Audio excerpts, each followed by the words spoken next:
378 পৃষ্ঠার 4 দাগের অঙ্কগুলোর সমাধান নিয়ে আলোচনা করছি। এখানে প্রথম প্রশ্নটা বলেছে 400 টাকার 2 বছরের সমূল চক্রবৃদ্ধি 441 টাকা হলে বার্ষিক শতকরা চক্রবৃদ্ধি সুদের হার কত।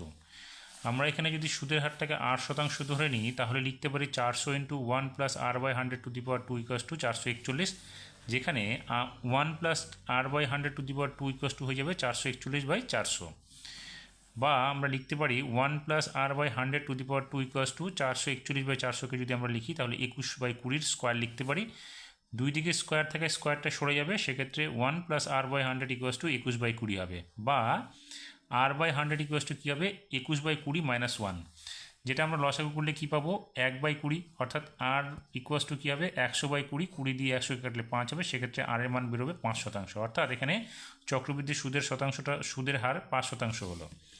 2 নম্বর বলেছে একটি অংশীদারি ব্যবসায় 3 জনের মূলধনের অনুপাত 3:8:5 এবং প্রথম ব্যক্তির লাভ তৃতীয় ব্যক্তির লাভের থেকে 60 টাকা কম হলে ব্যবসায় মোট কত লাভ হয়েছিল। আমরা জানি কি যে মূলধনের যেটা অনুপাত হয় সেটাই কিন্তু লভ্যাংশের অনুপাত হয়।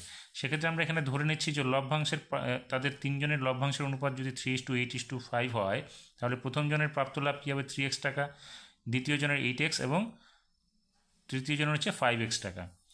এবার প্রথম ব্যক্তির লাভ তৃতীয় ব্যক্তির লাভের থেকে 60 টাকা কম, তাহলে তৃতীয় ব্যক্তির যে লাভের পরিমাণ 5x তার থেকে 3x মাইনাস করলে আমরা 60 টাকা পেয়ে যাব। সেক্ষেত্রে আমরা লিখতে পারবো, আর এখানে আমরা মোট লাভটা ধরে নিচ্ছি কি এই যে তিনজনের যে মোট লাভ সেটা যোগ করলে বেরোবে হচ্ছে 16x টাকা। এবার প্রশ্ন অনুসারে আমরা লিখতে পারি 5x minus 3x equals to 60, সেক্ষেত্রে 2x ইকুয়াস টু হবে 60, x এর মান হবে 30। আর আমরা এখানে মোট লাভ কত বের করেছি 16x টাকা, তাহলে মোট লাভ কি 16 ইন্টু 30, এক্সের মানটা বসিয়ে দিলাম, তাহলে হবে 480 টাকা।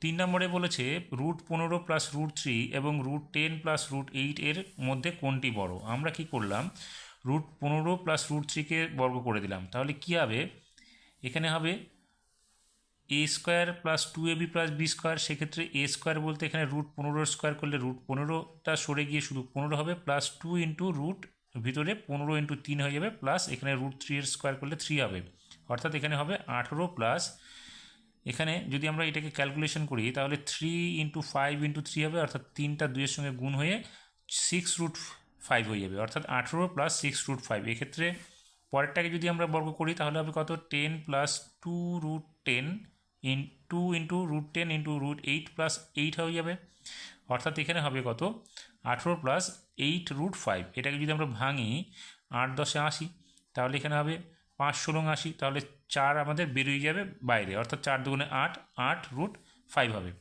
এবার এখানে দেখো 18 প্লাস 6√5, 18 প্লাস 6√5, অর্থাৎ এখানে 6√5 এবং 8√5 এর মধ্যে 8√5টা বড়, অর্থাৎ এর মানটা বেশি হবে।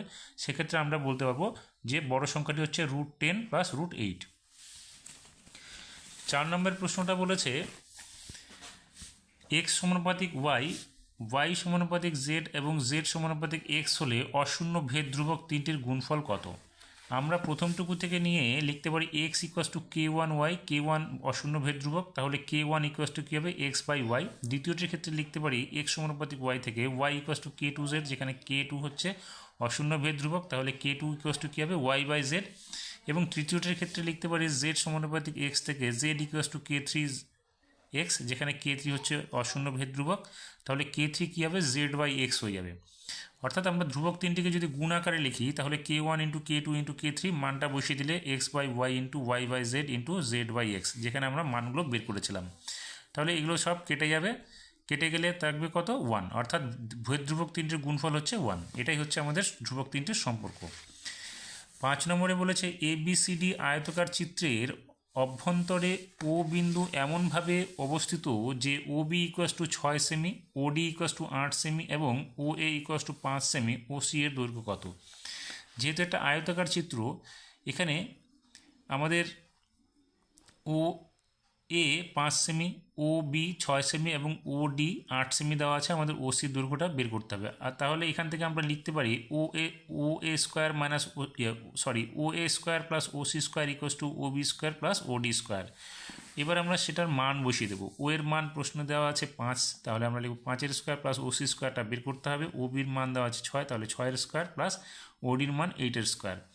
তাহলে হবে 25 plus OC square equals to 36 plus 64, বা ওসি স্কোয়ার কী হবে, এই জায়গাটা যোগ করলে হবে 100, আর এই 25টা এদিকে এসে মাইনাস হয়ে যাবে, অর্থাৎ ওসি কী হবে √75, 100 থেকে 25 বিয়োগ করলে √75 হবে, যার মান হবে ওসি ইকুয়ালস টু 5√3। 6 নম্বরে বলেছে একটি বৃত্তের দুটি জ্যা এবি এবং এসি পরস্পর লম্ব, এবি 4 সেমি ও এসি 3 সেমি হলে বৃত্তটির ব্যাসার্ধ কত হবে। তাহলে এখানে আমাদের এটা এসি নয়, এখানে হবে বিসি, তাহলে আমাদের উত্তরটা মিলবে। এখানে কি বলেছে, এবিসি একটি সমকোণী ত্রিভুজ।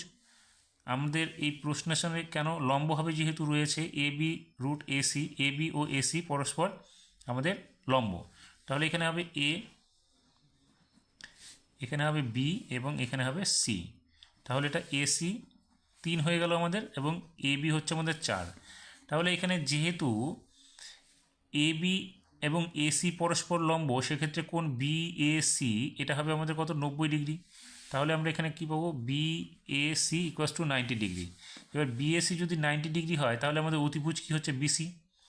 এবার আমরা জানি কি, যে সমকোণী ত্রিভুজের পরিবৃত্তের ব্যাস হচ্ছে সমকোণ ত্রিভুজটার অতিভুজটা। তাই আমরা কি করব, অতিভুজটার মান বের করে নেব প্রথমে। তাহলে বিসি কী হবে, বিসি হবে √এবি স্কোয়ার প্লাস এসি স্কোয়ার। সেক্ষেত্রে এবির মান কত, 4, এবং এসির মান 3, তাহলে 4 স্কোয়ার প্লাস 3 স্কোয়ার অর্থাৎ 16 প্লাস 9, তাহলে হবে কত, √25, অর্থাৎ এসির মান বেরোবে, এখানে এসি তো নয়, এখানে হবে বিসি, বিসির মান কত হবে, 5। তাহলে বিসি আমাদের হচ্ছে কি ব্যাস, আমাদের চাইছে বৃত্তটির ব্যাসার্ধ, তাহলে বৃত্তটির ব্যাসার্ধ কি, ব্যাসের অর্ধেক, অর্থাৎ এখানে হবে 5/2 অর্থাৎ 2.5 সেমি। 7 নম্বরে বলেছে একটি বৃত্তস্থ চতুর্ভুজের PQRS এর কর্ণদ্বয় পরস্পরকে এক্স বিন্দুতে এমনভাবে ছেদ করেছে যে কোণ PRS ইকুয়ালস টু 65 ডিগ্রি এবং কোণ RQS ইকুয়ালস টু 45 ডিগ্রি, কোণ SQP ও কোণ RSP এর মান নির্ণয় করো। তাহলে এখানে চিত্রে যেটা বলছে PQRS একটা বৃত্তস্থ চতুর্ভুজ, যার কোণের মান দেওয়া আছে এখানে, RQS হচ্ছে 45 ডিগ্রি এবং PRS হচ্ছে 65 ডিগ্রি। আমাদের বের করতে হবে কোণ PQS এবং কোণ RSP বা PSR এর মান। আমরা যদি এখানে দেখি, এটা আমরা কি জানি, বৃত্তস্থ কোণ দুটোর মান সমান হয়, একই বৃত্তের অবস্থিত যে কোণের মান সমান। তাহলে এখানে আমরা যদি দেখি PQS এবং PRS একই বৃত্তস্থ কোণ, সেক্ষেত্রে আমাদের কী হবে, এই কোণ দুটো সমান হবে, অর্থাৎ PQS এবং PRS সমান হবে। অর্থাৎ এটা যদি 65 হয়, তাহলে এটাও 65 হবে, তাহলে PQS এর মান আমরা লিখব 65 ডিগ্রি। এবার কি আছে আমাদের, তাহলে PQR এর মান কত হবে, PQR এর মান হবে এই কোণটা এবং এই কোণটার সমষ্টি, তাহলে আমরা লিখব PQR ইকুয়ালস টু কোণ PQS যোগ কোণ SQR। তাহলে PQS এর মান 65 ডিগ্রি এবং SQR এর মান কত, 45 ডিগ্রি, দুটো যোগ করলে 110 ডিগ্রি। এবার আমরা যদি দেখি PQRS একটা বৃত্তস্থ চতুর্ভুজ, তাহলে বিপরীত কোণ দুটির সমষ্টি 180 ডিগ্রি হবে। তাহলে আমরা এই কোণটার পুরো কোণটার মান কত পেলাম, 110 ডিগ্রি। তাহলে আমরা PSR বা RS এর মান কী পাবো, RSP এর মান কী পাবো, 180 মাইনাস PQR। তাহলে 180 ডিগ্রি মাইনাস PQR হচ্ছে কত, 110, সেক্ষেত্রে আমরা পাবো কত, 70 ডিগ্রি। তাহলে আমরা কি পেলাম, PQS, কোণ PQS এর মান হচ্ছে 65 ডিগ্রি এবং কোণ PSR এর মান হচ্ছে 70 ডিগ্রি। 8 নম্বরে বলেছে 10 1 degree into 10 2 degree into 10 3 degree up to 10 89 degree এর মান কত। আমরা 10 1 degree into 10 2 degree into 10 3 degree to আমরা 10 15 ডিগ্রি 45 ডিগ্রি ইন্টু এখানে 10 87 10 88 এবং 10 89 ইন্টু আকারে রাখলাম। এবার আমরা কী করলাম, শেষের দিকে 10 87কে যদি আমরা ভাঙি, তাহলে 10 90 ডিগ্রি মাইনাস 3 করলে 87 পেয়ে যাবো, 10 88কে 10 90 ডিগ্রি মাইনাস 2 করলে পেয়ে যাবো, এবং 10 89কে 10 90 ডিগ্রি মাইনাস 1 করলে পেয়ে যাবো। এবার এই অংশটুকু ঠিকই রাখলাম, 10 45-এর মান কত জানি আমরা, 1, তাহলে এখানে 1 লিখে দেবো, এবং এদিকে 10 90 ডিগ্রি মাইনাস 3 মানে হচ্ছে cot 3 হয়ে যাবে। এখানে কী হবে, 10 90 ডিগ্রি মাইনাস 2 মানে হচ্ছে এখানে cot 2 হবে।